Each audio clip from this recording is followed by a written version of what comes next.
Meet my never lucky Iron Man, forks only, no spoons allowed here. After maxing my main and nearly maxing my Iron Man, I wanted to try something new. RuneScape with getting unlucky on every grind in the game. If I get any drop before the drop rate, I can't use or keep it. Valuable items will periodically be given out to viewers and subs. My goal is to complete the Inferno, and I'm not going to stop there. Please subscribe to my only forks. I mean, forks only. What is up, gamers? FCast and Chill here. Last episode we finished by starting to do some crafting. I was burning some of the giant seaweed that I have on the fire to make soda ash. And if you remember, I mentioned that I want to get my crafting to level 70 because that's required for one of the hard clues steps that I have. Really, I only need to get it to like 66 crafting, and then I can use a boost to get to 70 for the step. I had to make an amulet of power, which requires 70 crafting. But anyway, we need to train our crafting to at least 66. And so the most efficient way to train crafting on an Iron Man is to use Super Glass Make. So if you use Super Glass Make with 3 giant seaweed and 18 sand in your bank, it'll convert all of that into molten glass. And then you can use a glass blowing pipe to blow that glass and get even more crafting XP. However, the problem is Lunar Diplomacy, the quest that you have to do to get the Lunar Spellbook, which has Super Glassmake on it, has a crafting requirement of 61.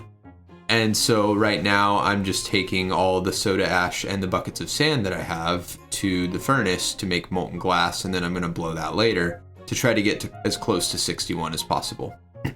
I have a ton of sand in my bank, and that's because once you finish the Hand in the Sand quest, if you talk to Bert and Yanil each day, he'll actually deliver 84 buckets of sand to your bank.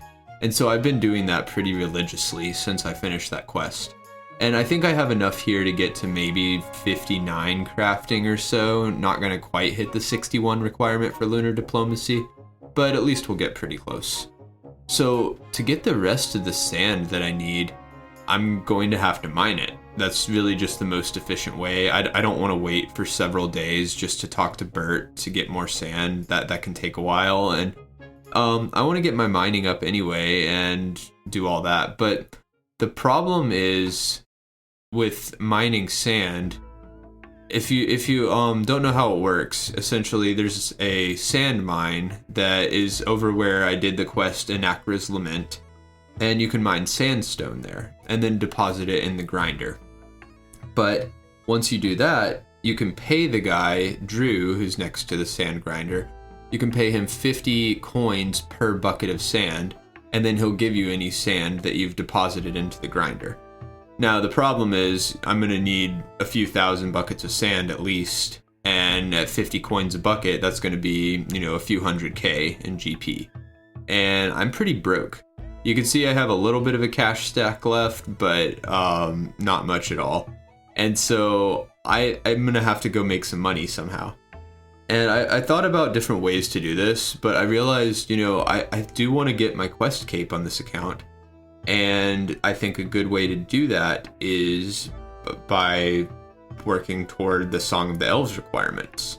That's really the quest with the most stringent requirements for anything. You need 8 different level 70s, and I think working towards some of those while making money is a good strategy.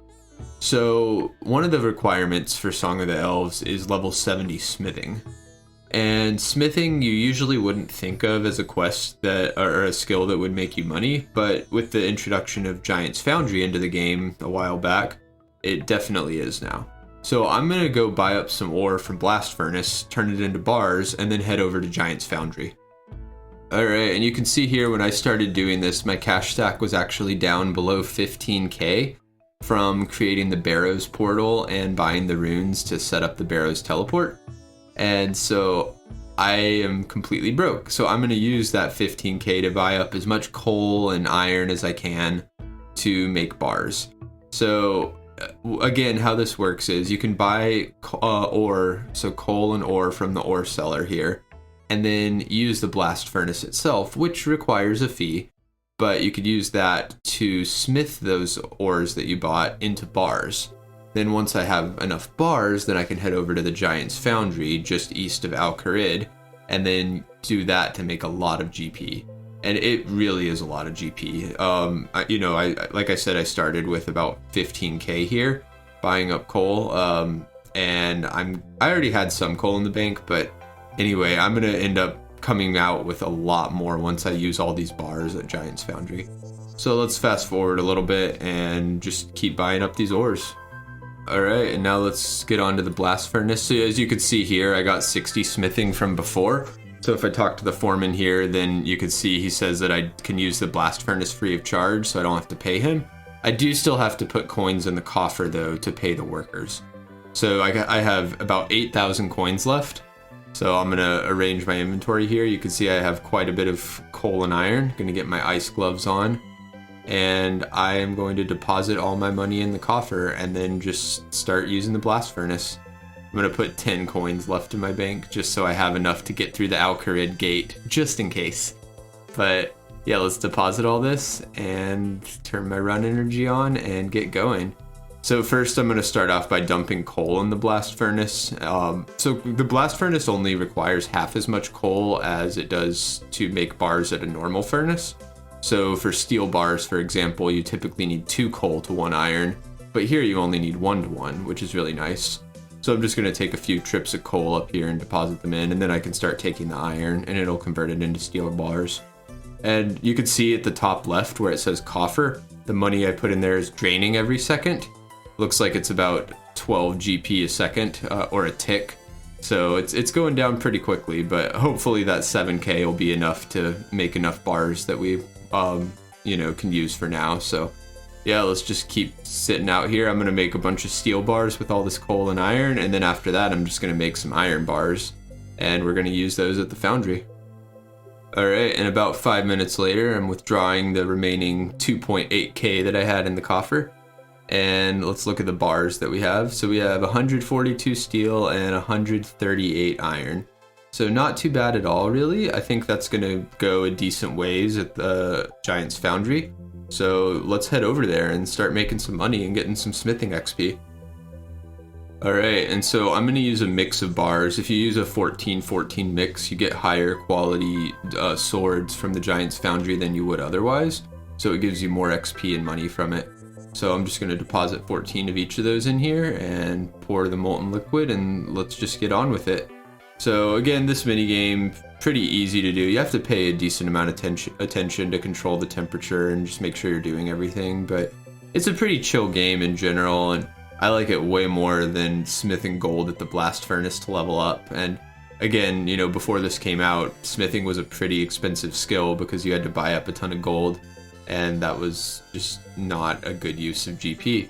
But now we get to make money doing smithing instead, which is awesome. So let's hang out here for a while, get some levels, and use up all these bars. There's 61 smithing and 62. And now I've used up all my bars pretty much, so I'm gonna go back to the blast furnace, and now I'm actually gonna use some mithril and steel instead of just iron and steel that I have a bit more GP. So let's go back to the blast furnace and get some mithril. So I bought up a ton of mithril ore from the ore salesman again, as well as some more coal and iron for steel bars. And then as you can see here, I'm just running around the blast furnace making mithril. So each mithril bar requires 2 coal. So I can take 2 inventories of coal here and then go back and get an inventory of mithril. And I'm just gonna hang out here until I use all these ores that I bought, and it should make me a ton of bars. Alright, and a little while later, here we are, and you can see I have 300 bars of mithril here, as well as 300 steel bars, and if you look at the bottom of the screen, I actually got level 63 smithing while doing all of that. So not bad at all.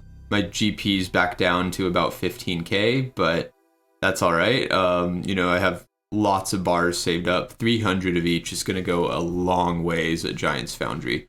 So let's go ahead and take everything over and head back over there, and this time use the mithril and steel bar combination, which should give me more XP and more GP from each sword I make.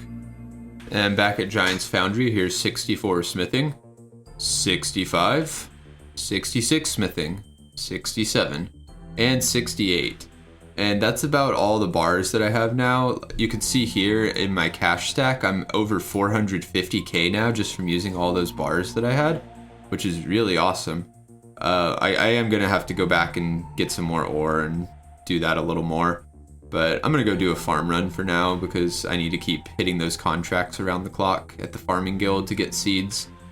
I think also one of the requirements for Song of the Elves is level 70 mining, and I'm still only 53 mining, as you can see here. So I think it'd probably be good for me to spend a little time doing the Motherlode mine, which isn't the most efficient thing to do, but right now it might be decent. It gets me some gems, it'll get me some free ore too that I can use for smithing, and it's pretty chill, like not AFK, but kind of AFK-ish. I guess I could do it like during meetings while I'm working. If anyone of my coworkers are watching, please don't, tell anyone that I do that, but it's fine. I can go to Motherlode mine and do some mining here and there, so we'll finish up the 70 smithing pretty soon and get a little more GP, but I'm gonna go do some mining first. Alright, and here we are at Motherlode mine. So the way this works is there's a lot of different ore veins here, and you can just mine any of them, and you collect pay dirt when you mine them. Then there's a sack in the middle of the room that you deposit your pay dirt into, and then it gets cleaned, and then it turns into ores. And so that's about it. There is a table that has the probability of the different ores for your mining level, and so I may have to drop the first few of some ores because, for example, gold is not a guaranteed ore from this, but if I get a gold from one of the first few pay dirt that I put in, then I'll have to drop it, and then so on. So I am going to make sure I'm staying conscious of that so I'm not getting anything before drop rate. But for now, I'm just going to mine this pay dirt for a bit. There's also gold nuggets that you can get from the pay dirt from Motherlode mine, and if you deposit pay dirt into the sack, there's about a 1 in 37 chance of any of the pay dirt being gold nuggets. These nuggets are used for some upgrades, like there's a equipment set that you can wear that gives you more mining XP. There's some other bonuses, like there's actually a coal bag that can hold up to 28 coal, really useful for blast furnace. But anyway, I'm running back here to the sack after collecting 36 pay dirt because, like I said, the drop rate for the gold nuggets, 1 in 37. So for these 36 pay dirt, I'm going to have to drop any gold nuggets that I get from this first load. So let's take out the cleaned pay dirt from the sack and see what we get. And there's 1 gold nugget, so I'm going to go ahead and drop that. And then also the gold ore that we have here, there's a 1 in 6 chance that I get a gold ore at my current mining level. So what that means is that I have to drop the first 5 gold that I got, because we can just assume that the first 5 pay dirt I got were all gold to be conservative, and then so we have to drop these 5. So drop my 5 gold ore, drop my gold nugget, and now I should be good to go. Shouldn't have to drop anything else here until I get high enough level. Coal also, it's not a 100% chance, so if the first one I got was coal, I need to drop that. But anyway, let's just keep going. Gonna head back and get some more pay dirt. Alright, and now this is a while later, and I've actually gotten up to 55 mining now. And so with 55 mining, I am allowed to get mithril ore. So the problem is mithril ore is about a 1 in 6 chance from the pay dirt when I clean. So what I'm doing here is I'm mining the 6 pay dirt here, and then I'm gonna go and deposit it in the sack. And if any of these first 6 that I mined since getting level 55 mining end up being mithril, then I'm just going to have to drop them. But then after that, I can keep any mithril I get. So we're gonna go back here to the hopper and deposit our pay dirt. It looks like the water's stopped running too, so I'm gonna search this crate here for a hammer and then come repair these wheels over here. This actually gives you a tiny bit of smithing XP too. You can see, I think it depends on your level. Yeah, there's 100 too. Not too bad actually. Let's just repair them both and then come back over here and drop the hammer. And then remember, if any of these are mithril, I'll have to drop them. But they weren't. Okay, cool. So I can just deposit those, and now I'm free to keep any mithril that I get from the pay dirt that I mine. And let's go mine for a little while longer now that I'm 55. You can see I also got a 1500 total here, which is kind of a big accomplishment. Pretty awesome, actually. Yeah, but I'm gonna just hang out here a bit more. I'm not gonna go all the way to 70 mining here because I'm gonna mine a bunch of sand later, and that'd just be kind of crazy. I think 57 is a good stopping point for now. I think 57 might also be one of the breakpoints for the volcanic ash on Fossil Island. Could be wrong about that, but yeah, I'll get to 57 here and then we'll move on to something else. There's 56 mining and 57. All right. So now we've saved up quite a bit of ore from this. I might buy a few more and then we'll just head back over to Giant's Foundry to finish up 70 smithing and get a bit more GP. I'm back at the foundry here and I actually got enough points here to get the smith gloves, as you can see here from Kovac. And so these smith gloves can be combined with the ice gloves here if you just use them on each other. And now I can just wear these. So the smith gloves actually save you a little bit of time occasionally when you're doing any smithing action with an anvil or at Giant's Foundry, and so it's pretty nice. If you get the full smith set, it actually makes Giant's Foundry a lot easier because your progress bar will fill up faster. Again, you know, I have about 150 bars left here each, just gonna hang out here and keep working through them. I think this actually will be enough to get me to 70. So we'll finish that up and then see how much money we have afterwards. All right, just wrapped up this sword. Let's run back to Kovac and hand it in. I think this one should get me to 70. So yeah, let's go ahead and do that. Click on him, hand in. And there we go, 21k coins and 10k XP. And yep, 70 smithing, there it is. Well, that's awesome. So there's another requirement for Song of the Elves knocked out. You can see it took 77 swords at the Giant's Foundry. Those take about 5 or 6 minutes each. So not a, you know, negligible grind, but really not too bad. About 7 hours, give or takes here or there. But yeah, that's really exciting. Got 70 smithing. Let's check the gold stack here if I scroll down. And 628k. Wow. That's exciting. So I can use that to buy up a lot of sand. I can use it for some other things. Oh, and look, a genie too. That's awesome.